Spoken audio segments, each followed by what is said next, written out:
Shalom Bapak Ibu, selamat pagi semuanya. Tema bulan ini buat gereja kita adalah Christ likeness, keserupaan dengan Tuhan. Kita akan berpikir seperti ini, mana mungkin sih kita bisa serupa dengan Tuhan? Benar bukan? Kita akan berpikir gimana, kan kita sendiri aja terlahir dari benih dosa. Dengan karakter kita, kebiasaan kita, pola asuh kita, kayaknya untuk menjadi serupa seperti Kristus itu sesuatu yang gak mungkin. Just tetap di sini ya. Oke, nah saya kasih ayatnya terlebih dahulu. Kalau kita menyangkal kita nggak mungkin seperti Kristus, kita belajar dulu. Next kan, mari kita baca bersama dalam Kejadian 1 ayat yang ke-26. 1, 2, 3. Baik, berfirmanlah Allah, baiklah kita menjadikan manusia menurut gambar dan rupanya Tuhan itu sendiri. Supaya mereka berkuasa atas ikan di laut, burung di udara, ternak dan seluruh bumi dan atas segala binatang melata yang merayap di bumi. Jadi kalau kita bilang nggak mungkin, kita harus tahu bahwa nature, kalau Tuhan menciptakan kita serupa dan segambar, berarti di dalam diri kita ada kodrat, ada natural, ada nature-nya Tuhan, karakternya Tuhan ada dalam sini. Gimana sih Bu caranya, sedangkan manusia jatuh dalam dosa? Saya kronologis ceritanya dulu Bapak Ibu ya. Kemudian Tuhan Yesus mati, dibangkitkan pada hari yang ketiga, 40 hari di muka bumi ini, kembali menceritakan tentang kerajaan Allah, kemudian dia naik ke surga. Inilah Bapak Ibu. Next kan kita lihat setelah ia naik ke surga, firman Tuhan berkata Roh Kudus dalam setiap kita. Jadi gini Bapak Ibu ya, kodrat dalam kita serupa segambar. Kodrat itu nature, saya gambarkan habis gini. Gimana sih Bu bicara nature? Kalau yang kalian gampang dulu, nature-nya ikan di mana Bapak Ibu? Nature-nya ikan di air, kodratnya di air. Kalau dia keluar dari air, paling hanya bertahan berapa detik atau menit saja. Kemudian gelebek-gelebek mati, karena kodratnya di air. Sama kodrat kita, ini kodrat dalam serupa dan segambar. Kedua, kodratnya burung di mana? Di udara. Burung celupin aja ke air, mati Bapak Ibu. Kita celupin aja ke air, mati karena itu bukan kodrat kita. Jadi kita tuh kodratnya, darahnya gitu ya supaya gampangnya. Nah kemudian setelah Yesus memberikan Roh Kudus dalam kita, ia naik memberikan Roh Kudus, yuk kita baca, saya bacakan. Dipilihnya dari semula, mereka juga ditentukannya dari semula untuk menjadi serupa dan segambar. Jadi sekarang Roh Kudus di dalam kita, yang tadinya kita bilang gak mungkin bisa karena sudah ada benih dosa. Roh Kudus dalam kita tiap hari menuntun, mengingatkan kita untuk semua firman Tuhan sehingga kita kembali kepada kodratnya. Nah saya janjian sama Pak Jos ini ya. Nah yang kita bicara tentang nature lagi, darah kita, kodrat. Pak Jos akan menyanyikan satu referen sebuah lagu. Yang Bapak Ibu nyamber lagu ini, nyambung langsung bisa nyanyi, berarti darahnya di situ, kodratnya. Yuk sama-sama.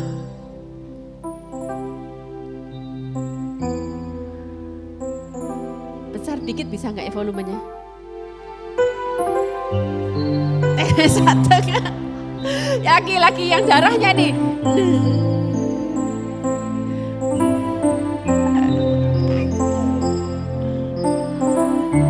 Yuel yang Dai Piao.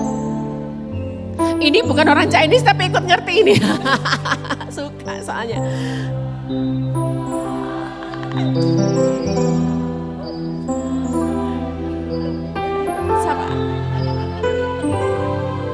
Nah ini mana nih yang Chinese yang sipit-sipit itu Pak, itu yang belakang sipit. Oke, thank you. Nanti kita jadi konsernya Teresa Teng nanti.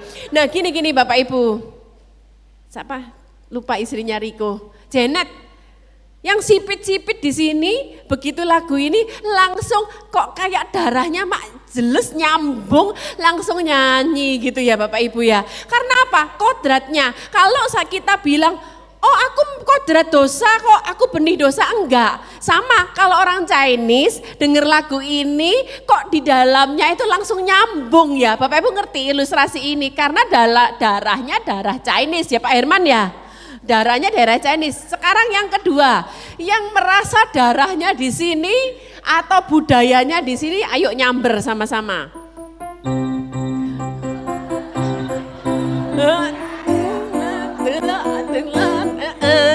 Siapa nih Batak-Batak pada pergi semua ini?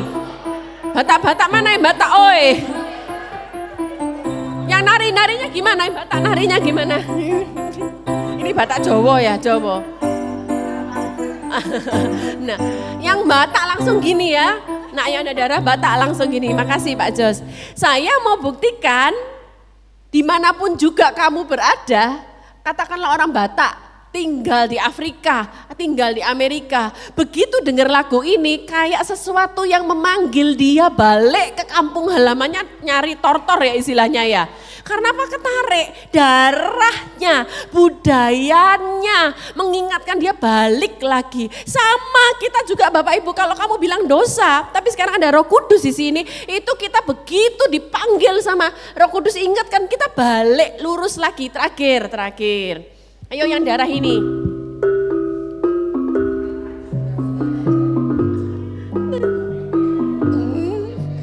Ayo Vin. Ora ketemu pisan gawe gelo. Apa sih gawe gelo artinya? Cuman nyanyi bikin gawe gelo tuh bikin gelo tuh kecewa. Bikin kecewa. Nah kalau orang Jawa denger gending gini langsung ting tang ting gong ning nang ning gong. Pak Roni kan Jawa Bapak Ibu ya. Nyamber. Karena apa? Satu DNA, daerah asalnya. Kalau dari kampung kita misalnya merantau jauh gitu. Terus saya kalau dengar lagu ini, tanahku yang itu yang kucing, tanah air. Serupa Pak Gideon ini.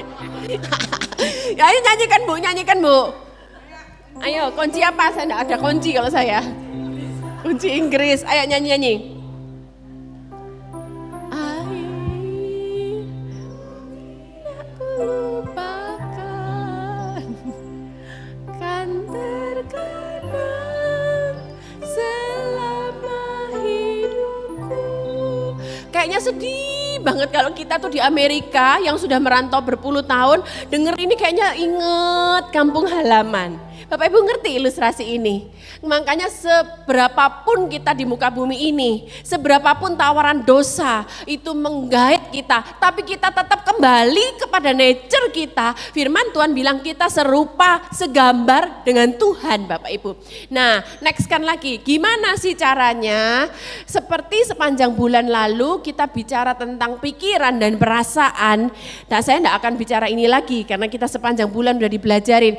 Tapi kalau kita sepikiran, seperasaan dengan Kristus, maka kita akan menjadi serupa, segambar. Enggak bisa Bu, saya ini karakter dasarnya merah, belum apa-apa sudah langsung emosi dulu. Saya ini karakter dasarnya hijau Bu, melo Bu, atau ungu Bu. Saya ini kelahiran dari orang NTT Bu. Ibu tahu singkatan NTT? Oh, Nusa Tenggara Timur. Salah Bu, NTT itu bukan Nusa Tenggara Timur. Apaan NTT itu? Nada tinggi-tinggi katanya gitu. Saya ini memang orang Kupang Bu, saya ini memang orang Batak Bu, saya ini memang orang Manado Bu, begini begitu. Dan orang Manado dibilang biar kalah nasi yang penting menang aksi. Bapak Ibu tahu orang Ambon bilang apa? Action today, mampus tomorrow gitu. Apapun juga kata orang Bapak Ibu, kita enggak bicara culture dunia, tapi kita bicara kita ada darah serupa segambar. Saya kasih ilustrasi mainan dikit ya Bapak Ibu ya. Nah, kita ini saya kasih patron. Kalau bicara saya pernah punya tante itu garmen Bapak Ibu. Garmen tuh satu pola ditempelkan ke kain setumpuk itu langsung jebret dibikin pola.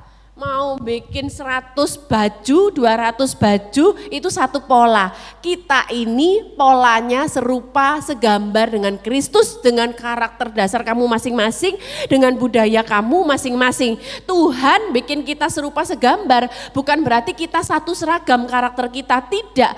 Kita dengan karakter masing-masing, budaya masing-masing kita tapi segambar. Saya kasih ilustrasi ini ya Bapak Ibu ya. Nah, ini kita polanya pola kerajaan. Kalau enggak saya giniin soalnya nanti hambur-hambur Bapak Ibu ya. Ini saya prakarya setelah berapa tahun kagak prakarya. Bikin gini aja setengah hari Bapak Ibu ya. Nah, ini salah nih. Ini kan gini ya, ini polanya, pola Tuhan. Entah karakter dasar kamu tuh merah, tukang marah lah ini itulah, tapi di belakang karakter, di dalam karakter dasarmu merah, tetap polanya pola kerajaan sorga Bapak Ibu.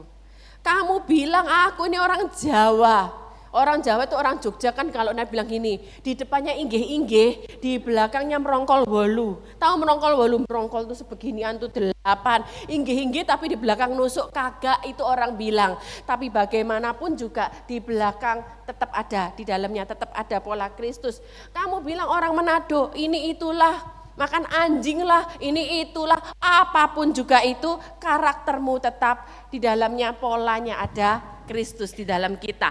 Oke, next kan. Sekarang kalau kita bicara tentang Christ likeness, kita mau belajar sepanjang kehidupan Kristus di muka bumi ini, bagaimana sih dia menyikapi kehidupan. Sehingga itu menjadi teladan kita. Yang sering kali menjadi distract keserupaan kita dengan Kristus itu kehendak dan keinginan kita. Keinginan mata, keinginan daging, keangkuhan hidup. Sebagian besar tokoh dalam Alkitab yang menyimpang dari tujuan Tuhan adalah karena mereka lebih mengutamakan keinginannya. Nanti kita belajar dari Kristus dulu, tapi kita belajar orang-orang yang ke distract. Next kan lagi kita belajar adalah tokoh dalam perjanjian lama yang akhirnya nggak sampai, nggak serupa. Karena apa? Saul tuh lebih mementingkan apa? Dia lebih pingin dipandang sama orang-orang sebangsanya. Dia nggak taat sama Nabi Samuel. Daud kita tahu semuanya. Dia lebih mementingkan nafsunya kepada Batsyeba. Amnon memperkosa adiknya Tamar. Salomo bahkan istrinya 1000. Simson, Raja Hizkia. Raja Hizkia ini, Bapak Ibu kalau ngomong flexing itu hanya istilah zaman now. Tapi zaman dulu sudah ada flexing Bapak Ibu. Contohnya siapa? Raja Hizkia. Begitu dia disembuhkan Tuhan dari sakit, dia keluarkan semua harta emasnya dari bait suci. Dia keluarkan kekayaan kerajaannya. Dia panggil raja-raja tetangga. Dia pamerkan semuanya. Flexing Bapak Ibu. Nah Yudas, kita tahu Demas ini sebelumnya mengikuti Rasul Paulus, tapi dia mencintai dunia, dia meninggalkan Rasul Paulus. Flexing perjanjian baru siapa? Ananias Safira. Kenapa dia flexing? Karena gini, dia menjual 100%, dia bilang ke rasul-rasul 100%, padahal dia simpen sebagian. Kalau seandainya dia tidak perlu flexing, dia bilang yang aku kasih cuma 50%, dia nggak mati Bapak Ibu. Tapi dia mengedepankan flexingnya, godaan untuk pamer Bapak Ibu. Akhirnya jatuh. Next kan lagi, sekarang kita belajar. Hal pertama apa sih yang kita belajar daripada Tuhan Yesus ketika dia menghadapi cobaan. Tadi Pak Arifin di Suara Gembala bilang, orang-orang itu mereka selalu menanya Yesus bukan kepingin tahu, tapi mereka menanya Yesus untuk apa sih? Menjebak. Dalam kehidupan kita di muka bumi ini, awas loh Bapak Ibu, banyak orang kehidupan ini yang jebakan-jebakan. Kita harus waspada dan berhati-hati. Nah, pertama kali Yesus dibaptis, setelah dibaptis langsung dibawa oleh Roh itu ke padang gurun untuk dicobai. Dia lapar di situ dan dia dicobai. Firman Tuhan berkata, ada batu. Iblis bilang, ubahlah batu ini menjadi roti. Tapi apa yang dilakukan Kristus pada waktu menghadapi cobaan? Dia langsung menjawab dengan apa Bapak Ibu? Firman. Katakan bersama-sama, firman. Ada tertulis, manusia hidup bukan hanya dari roti saja, ya kan? Kemudian dia dicobai dengan cobaan yang kedua, yaitu keangkuhan hidup Bapak Ibu. Yuk kita baca sama-sama, Bu Ica tolong bantu bacakan ini, 1, 2, 3 Bapak Ibu. Sama-sama yuk. Kemudian ia membawa, itu Bu.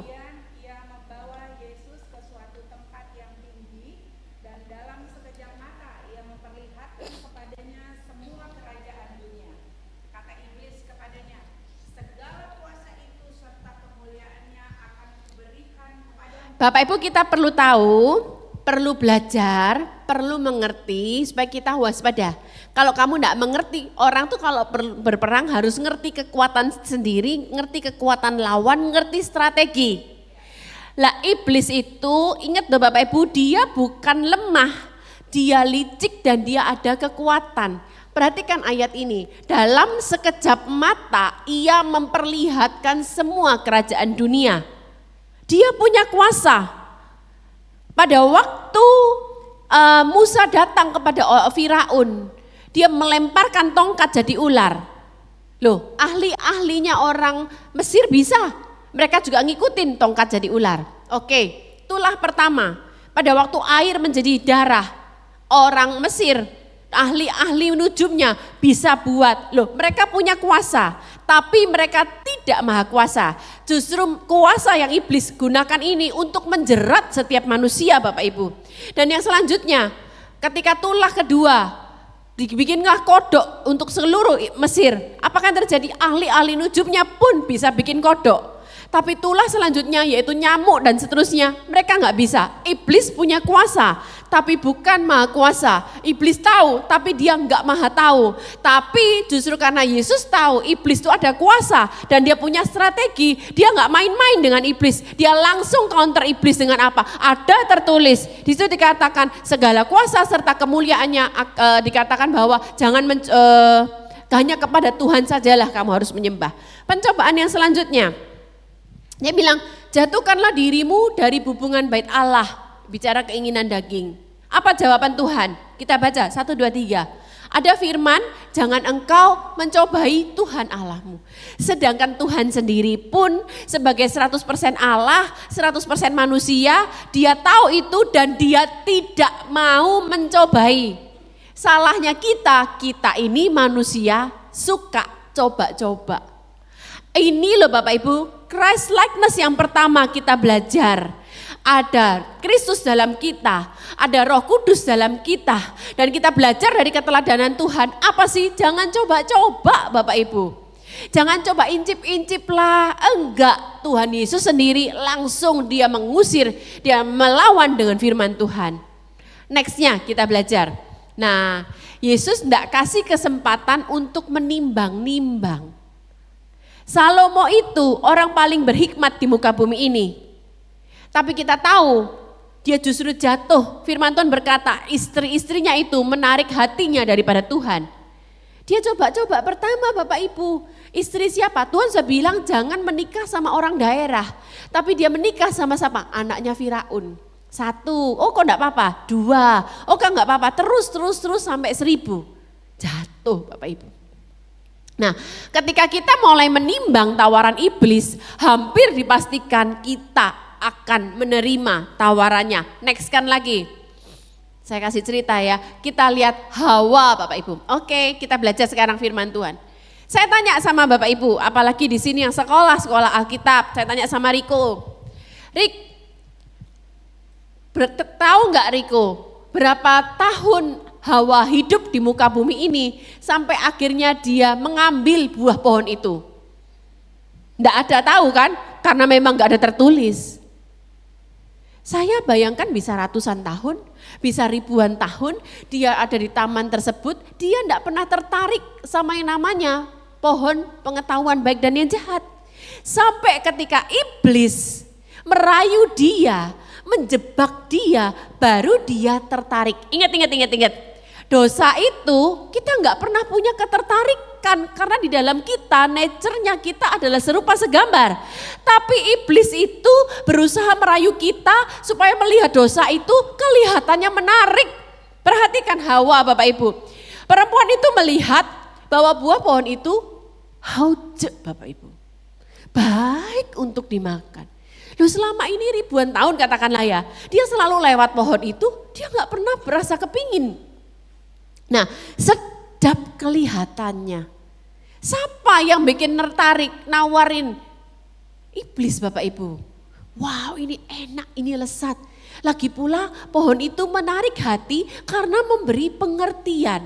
Lalu apa yang terjadi? Ia mengambil dari buahnya dan dimakan, diberikannya pada suaminya bersama-sama dengan dia. Dan suaminya pun memakannya Bapak Ibu.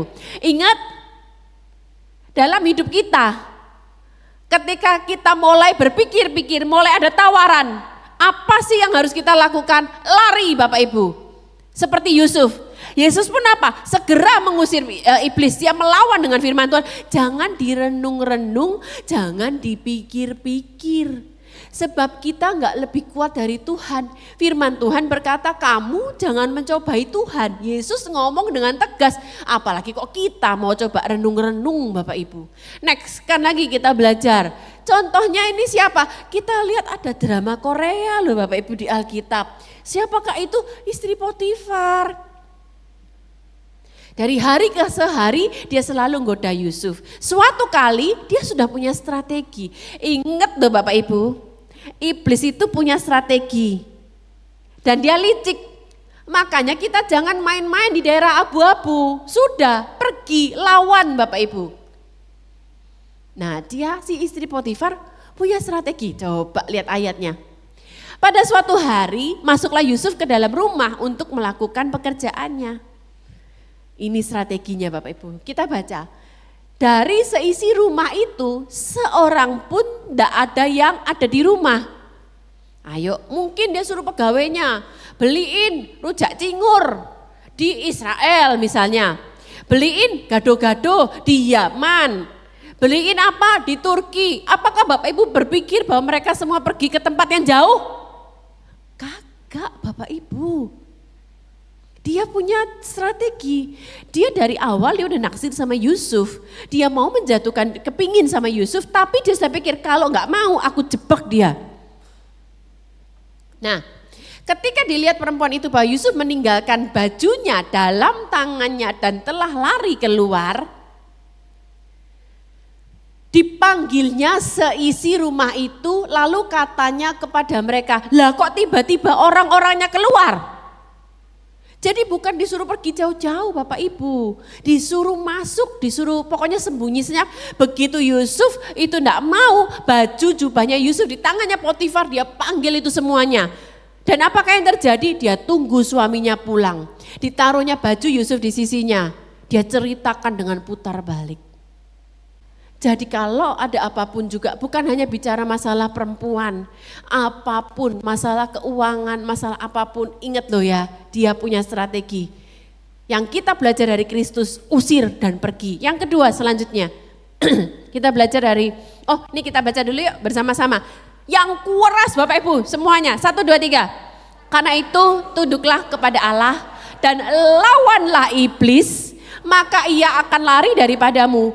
Gini-gini. Iblis akan lari, tapi kita harus melawan. Tunggu ulang. Senjatanya yang pertama kita kepada apa? Kita punya Allah. Kalau kita tanpa Allah, kamu melawan iblis enggak bisa. Karena iblis itu dia sudah ada jutaan tahun yang lalu, dia punya strategi. Bersama Tuhan kita bisa, satu bersama Tuhan. Dan yang kedua apa? Lawanlah, lawanan rek. Kalau kita diem-diem, ya enggak bisa. Dan begitu kita lawan, apakah yang terjadi? Dia lari kok, dia lari. Tapi kita harus melawan. Next, selanjutnya yang kedua kita belajar. Nih intinya. Yuk baca yuk, jangan ditimbang-timbang, jangan dicoba-coba, jangan direnung-renung, jangan dipikir-pikir. Katakan sama saya, lari. Usir. Udah ya, Christ-likeness dulu ya. Yesus aja langsung bilang pergi iblis. Next kan selanjutnya. Nah yang kedua, Yesus tuh selalu terhubung dengan Bapaknya. Yuk kita baca ayat ini. Maka Yesus menjawab mereka, katanya yang keras. Aku berkata kepadamu, sesungguhnya anak tidak dapat mengerjakan sesuatu dari dirinya sendiri, jikalau tidak ia melihat Bapa mengerjakannya. Sebab apa yang dikerjakan Bapa itu yang dikerjakan anak. Sebentar. Di sini dikatakan anak tidak dapat mengerjakan sesuatu, segala sesuatu itu apapun juga. Dia nggak bisa kalau dia nggak dari dirinya sendiri, kalau nggak melihat Bapa. Loh, ini Tuhan yang Maha Kuasa loh. Anak Allah loh. Dia mau tiup segala sesuatu terjadi. Dia mau apapun segala sesuatu terjadi. Tapi dia bilang, aku nggak bisa. Betapa kita belajar Christ likeness itu enggak mengandalkan diri sendiri loh. Kemampuanmu, pengalamanmu, semuanya enggak. Yesus bilang, aku loh enggak bisa apa-apa kalau enggak dari Tuhan. Bisnis kita, ada orang order misalnya Riko, Wah memang Tuhan kasih hikmat, tapi yuk Tuhan, oke, kita jalanin ya. Gak bisa dari diri kita sendiri, memang Tuhan kasih hikmat, tapi berjalan dalam kehidupan sehari-hari. Kalau Roh Kudus ngomong sesuatu, yuk kita firman Tuhan berkata, jikalau ia tidak melihat Bapa mengerjakannya, sebab apa yang dikerjakan Bapa itu juga yang dikerjakan anak. Saya mau bersaksi Bapak Ibu, kalau dibilang menggembalakan, kita mah secara pengalaman sejak dari tahun 91, berarti sudah 30 tahun lebih Pak Roni saya dampingin beliau mengembalakan. Tapi pada waktu Raja Wali ini Bapak Peter sampaikan kepada Pak Arifin. Pak Arifin bilang, Ron kalau untuk yang di Raja Wali aku mau kamu yang langsung menggembalakan. Lah saya nikah sama Pak Roni pun di Lombok itu jemaat mula-mula udah 15 Bu. Ada encim-encim itu stroke, berobat ke kiri ke kanan kagak sembuh-sembuh. Ada seorang pinter nyuruh dia makan kura-kura, anak kura-kura hidup ya, bukan dimasak ya, kecil-kecil bayi-bayi gitu. Dilakoni loh Bapak Ibu, dijalanin demi supaya sembuh. Kagak sembuh-sembuh dia kemana-mana. Datanglah gereja di sana, didoakan, lah kok sembuh mujizat. Langsung yang namanya dirok di Mataram tuh cepet Bapak Ibu, awalnya 15. Nah kembali lagi ke Raja Wali. Cabang yang di Kuningan itu Belagio, yang di Pak Novit. Itu pas habis masa kontraknya. Saya pikir kalau Pak Novit mau gabung kan lumayan toh, sudah ada paling enggak jemaat 100 lah sama anak-anak rokinya 120-an lah gitu ya. Kan lumayan, bukan dari zero sama sekali ya. Kalau Pak Roni mah orang kuning, wah aku suka tantangan, ini mah orang ungu, pikir-pikir kalau sudah ada jemaat 100 orang kan lumayan. Ternyata Pak Arifin bilang harus kamu yang mengembalakan, Pak Roni bilang ke Pak Novit, Novit begitu kata Pak Arifin, terserah keputusan di tangan kamu. Tapi yang jelas kalau di Raja Wali aku gembala, kamu wakil gembala.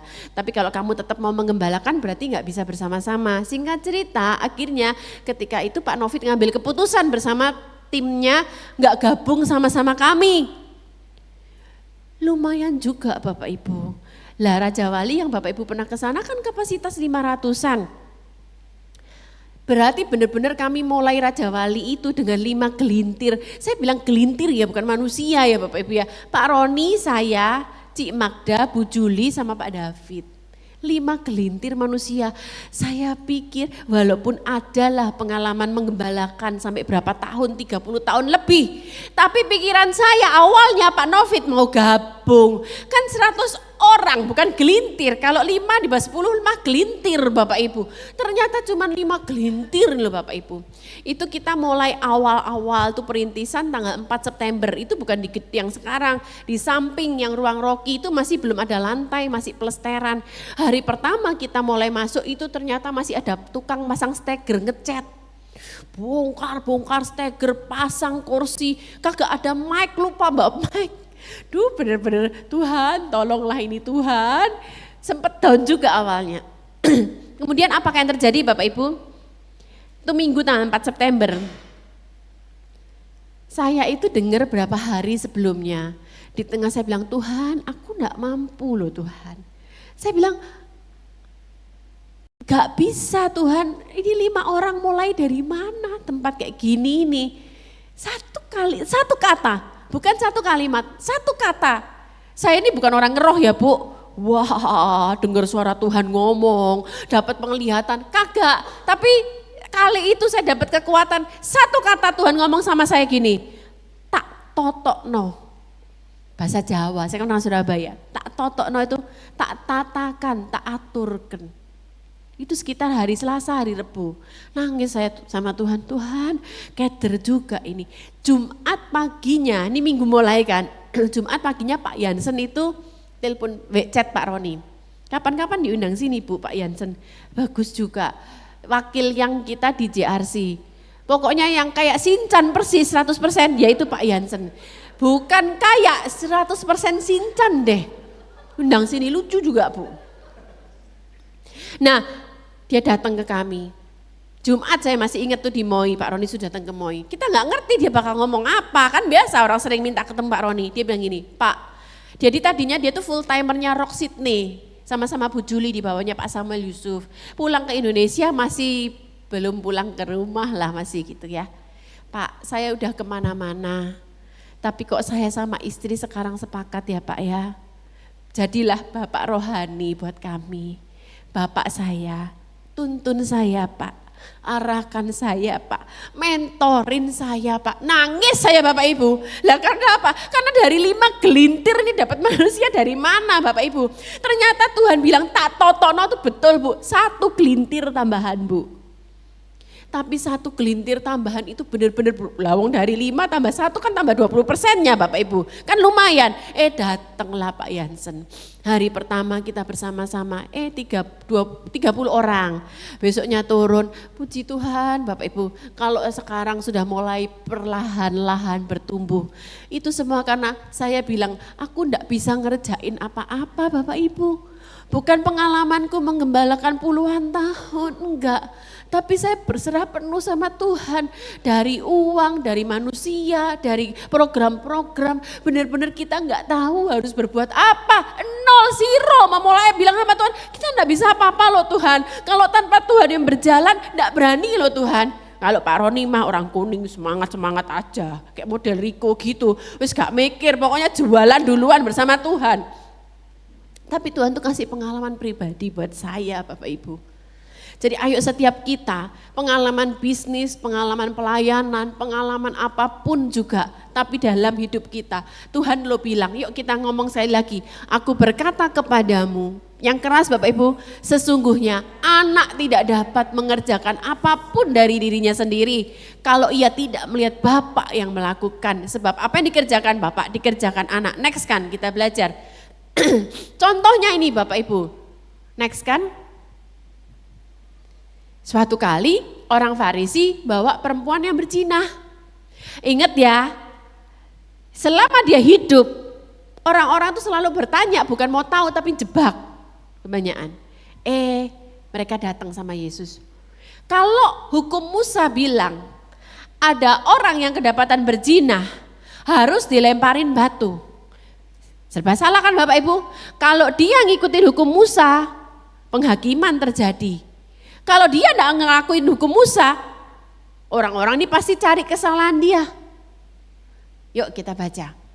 Mereka mengatakan hal itu untuk mencobai dia, supaya mereka memperoleh sesuatu untuk menyalahkannya. Tapi Yesus membungkuk lalu menulis dengan jarinya di tanah Bapak Ibu. Dia membungkuk, dia nulis. Kira-kira dia nulis apa Bapak Ibu? Ataukah dia menulis Ica? Ataukah dia menulis Vini, atau dia menggambar wajahnya perempuan berzina itu. Dia nulis-nulis di tanah dengan jarinya. Ketika mereka terus-menerus bertanya kepadanya, ia pun bangkit berdiri lalu berkata, didesak terus-menerus, berarti didesak, ayo apa gimana? Dia tidak dengan emosi, dia jawab dengan pengetahuan, dengan pengalaman sendiri, tidak. Dia nulis di tanah, dia lagi terkoneksi sama bapaknya. Bapak, aku jawab apa ya? Maka dia menjawab, yuk baca bersama Bapak Ibu. Barang siapa di antara kamu tidak berdosa, hendaklah ia yang pertama melemparkan batu kepada perempuan itu. Perhatikan, jangan kelewatan Bapak Ibu ya. Ketika dia terkoneksi dengan bapaknya, selain Tuhan kasih hikmat kepada dia untuk menjawab, ingat lihat ya, jangan kehilangan statement ini. Tuhan kasih dia wibawa ilahi dari bapaknya.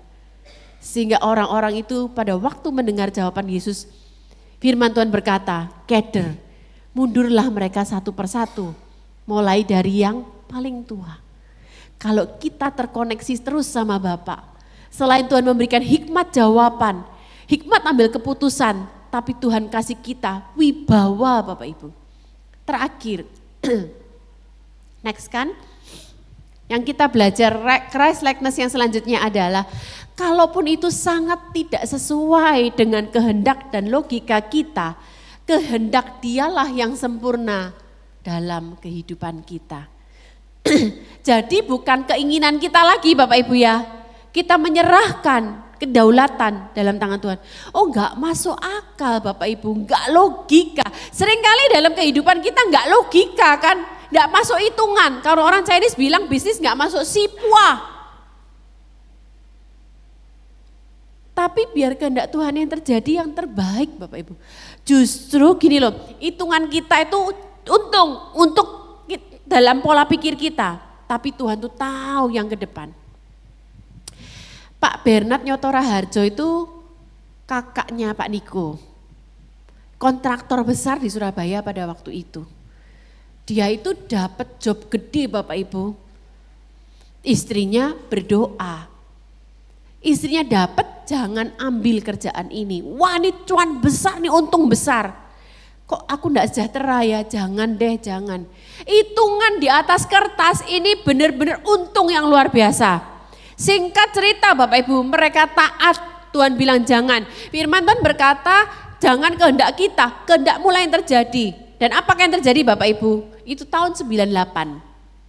Di mana dolar dari 2.250 menyentuh hampir 16.000, hampir 8 kali lipat. Dia bilang, kalau aku enggak ngikutin kehendak Tuhan, ngikutin hitunganku sendiri, mati aku. Bukannya untung, tapi dia nombok Bapak Ibu. Yuk kita baca ini dulu. Ayat Markus 14, ayat yang ke-36, 1, 2, 3. Ya Aba, ya Bapa, tidak ada yang mustahil bagimu. Ambillah cawan ini daripadaku, tetapi janganlah apa yang aku kehendaki, melainkan apa yang kau kehendaki. Bapak Ibu kita belajar gini loh, Yesus dalam 100% kealahan, 100% kemanusiaan, dia bilang gini, tidak ada yang mustahil bagimu. Gini. Karena dia tahu Bapaknya itu ajaib. Dia tahu, gini loh Bapak Ibu, bergen ini saya bayangkan ini, tawar-menawar. Seharusnya buat engkau ya Tuhan, bisa aja engkau melakukan penebusan tanpa harus aku menderita aniaya. Itu mungkin dalam pikiran saya tuh bergennya gini, engkau kan gak ada yang mustahil bagimu Tuhan. Kalau mungkin lalukanlah yang harus aku alamin ini. Karena dia secara 100% kealahannya dia tahu apapun detail yang akan terjadi. Bahwa dia dimahkotai duri, dia dicambuk, dia dipaku, dia ditusuk, dia semua tahu apa yang terjadi. Makanya dalam kemanusiaannya dia bilang kalau mungkin Tuhan lalukanlah cawan ini. Karena engkau kan enggak ada yang mustahil kan bagimu Tuhan, engkau bisa. Tapi dia tutup dengan ini. Janganlah apa yang aku kehendaki, melainkan apa yang engkau kehendaki. Saya mikir Bapak Ibu, seandainya dia nawar Tuhan, dengan kemustahilanmu Bapak, engkau bisa. Tapi kalau Yesus enggak mati, dia enggak bangkit dong. Jadi Tuhan tuh sudah punya plan, kehendaknya tuh yang terbaik buat kita untuk jauh ke depan, planningnya yang terbaik. Kita punya sipwa, kita punya hitungan, itu kita cuan, tapi sekarang Bapak Ibu.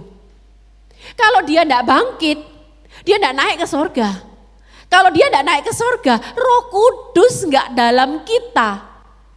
Makanya firman Tuhan Yesus bilang, adalah lebih baik bagiku kalau aku pergi kepada Bapa. Karena kalau aku pergi, Roh Kudus datang atas kamu. Makanya ketika Tuhan Yesus bilang, tidak ada yang mustahil bagimu, ambillah cawan ini daripadaku. Kalau ini diambil, Roh Kudus gak turun pada kita Bapak Ibu. Makanya dia bilang, jangan kehendakku, kehendakmu. Saya tutup dengan satu kesaksian. Kesaksiannya Bu Suset Hetting. Bahwa kita itu boleh loh Bapak Ibu minta sama Tuhan. Dan kalau kita minta, Suset Hetting ini ngajarin, kamu ngomong sama Tuhan yang spesifik.